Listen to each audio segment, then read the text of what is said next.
Le Parlement l'approuve définitivement.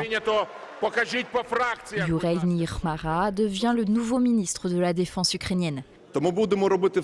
Nous ferons tout ce qui est en notre pouvoir pour défendre l'Ukraine, réduire la capacité de guerre de la Russie et contraindre l'ennemi à une paix juste. Une décision dont le président ukrainien ne pouvait que se réjouir. C'est Volodymyr Zelensky lui-même qui l'avait choisi. Pour lui, ce haut responsable de l'armée, vierge de toute expérience politique, était le meilleur profil pour remplacer Mikhailo Fedorov. L'ex-ministre, très populaire, avait été limogé en juillet dans le cadre d'un remaniement ministériel, à peine 6 mois après sa prise de poste. L'Ukraine a besoin de plus de force et elle l'aura. Gloire à l'Ukraine. Mais Fedorov n'en dit pas autant. Pour lui, le président l'a évincé à cause de ses désaccords avec le commandant en chef des armées ukrainiennes, remplacé à son tour depuis.